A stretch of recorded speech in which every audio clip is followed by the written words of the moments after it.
Uganda is under the rule of General Yoweri Museveni, a military dictator who's been ruling our country for 37 years. He gave up the life of a pop star to fight for a nation of 50 million and stand up for freedom around the world. You know, dictators always stand with each other. That is why mainly the dictators in Africa outrightly supported Putin. The leader of Uganda's democratic opposition. The regime forced him into exile. Brian, the UN, local and international human rights groups are all criticizing the Ugandan government for the extreme violence the opposition is facing. But they can't shake his optimism. Do you think that there are conditions under which you could go back to Uganda? I intend to go back to my country. This is not a third world country. We only have third world leaders.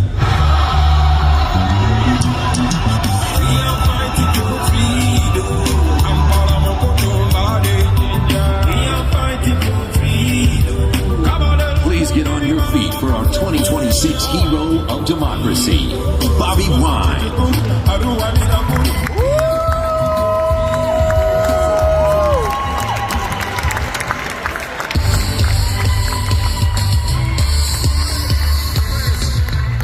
Still not silenced. When I demand for my rights, they label me a rebel. Anyway, I'm not a criminal. I swear I'm not a criminal. Being political don't make me criminal. I swear I'm not a criminal. Speaking out don't make me no. This is the message to the world government, expressing what's exactly on the Ugandans' minds. I say we are fighting for freedom.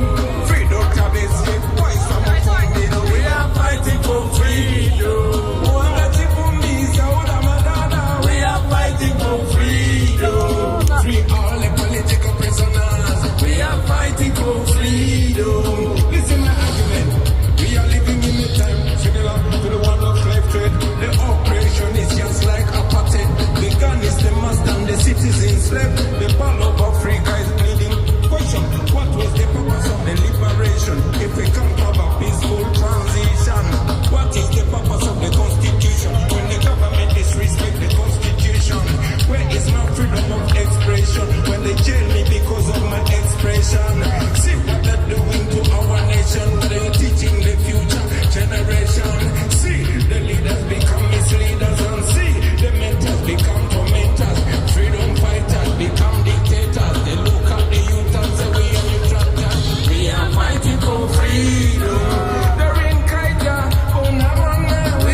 everything will be right. Thank you.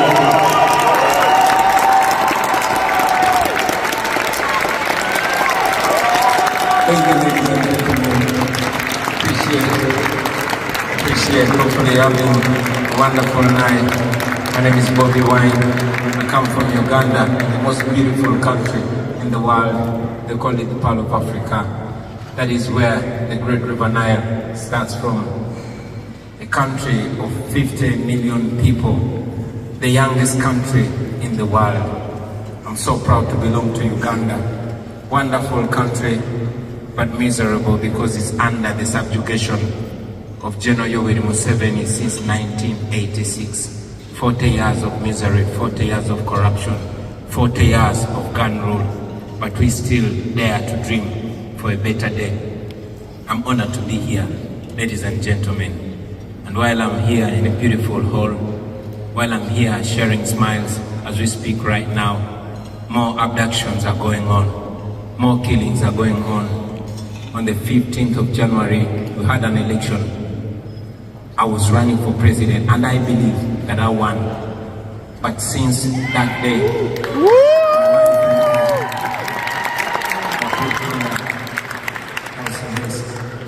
I managed to escape. But again, we celebrate. While I'm here, I'm representing the people of Uganda. I'm not here as an exilee, no. I'm here as a spokesperson for a country called Uganda. A country of people that refuse to give up, that dream against dreaming, that hope against hope. While I'm here, I know that we have people that are suffering, but most importantly, allow me to use this opportunity to speak about the women of Uganda.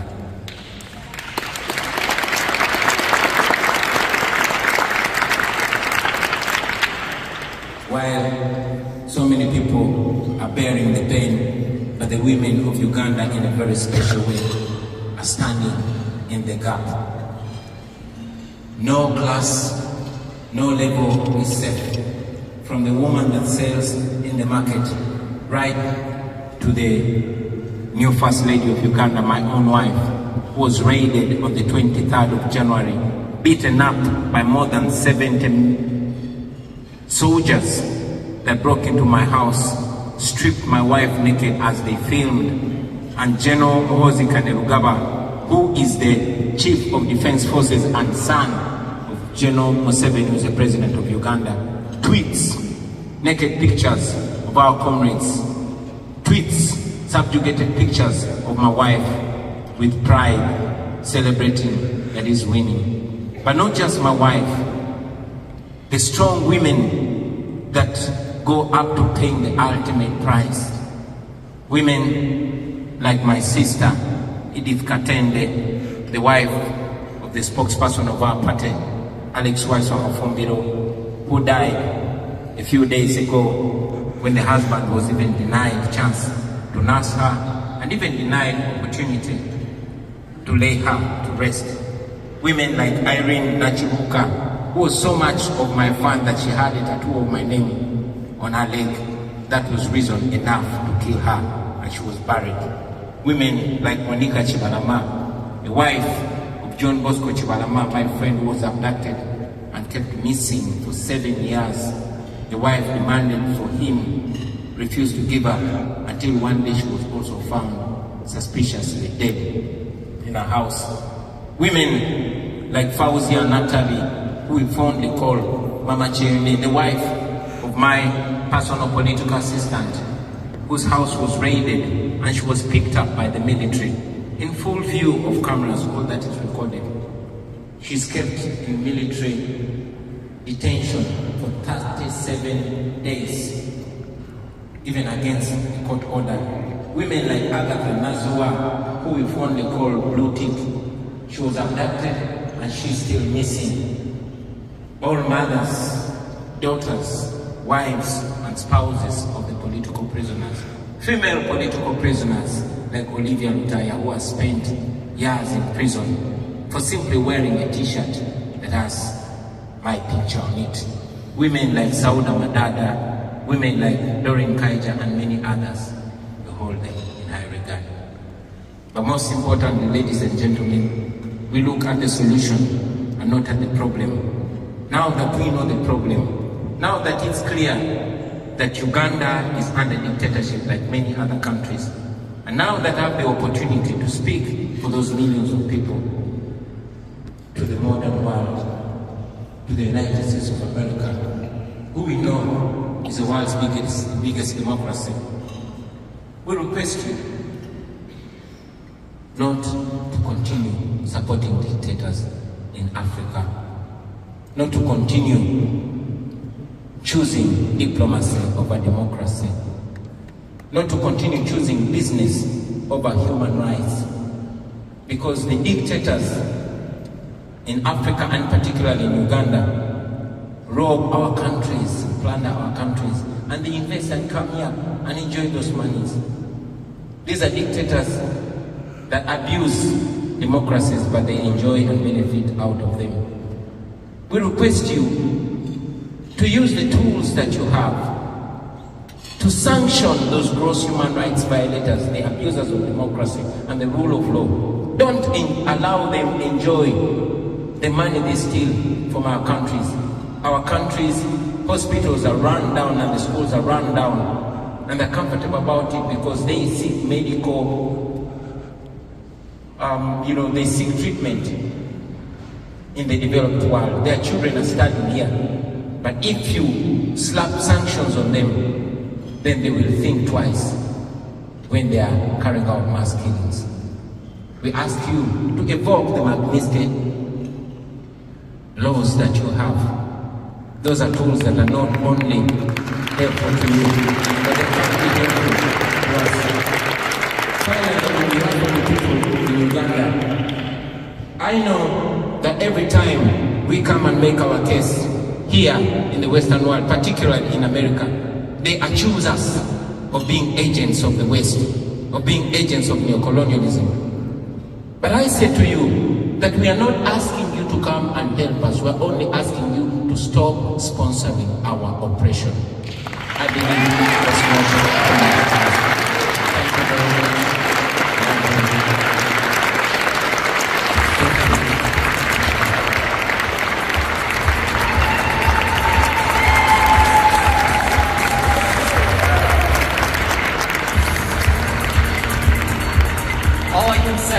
All I can say is that on behalf of the Renew Democracy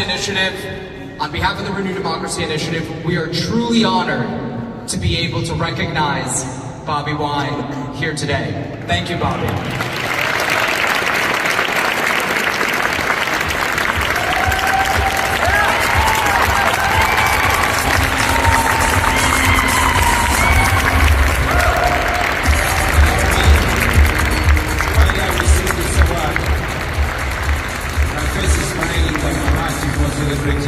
I want to dedicate it to all the political prisoners and prisoners of conscience. Dr. Kiza Besigye, my Deputy President, Honorable Mwanga Chifumbi, the women in prison, those that are in detention, those that are missing, and those that have been killed. Your pain will never go in vain. We can only honor you by not giving up and by standing for the cause that you are paying a big price for. One day you will pay for it.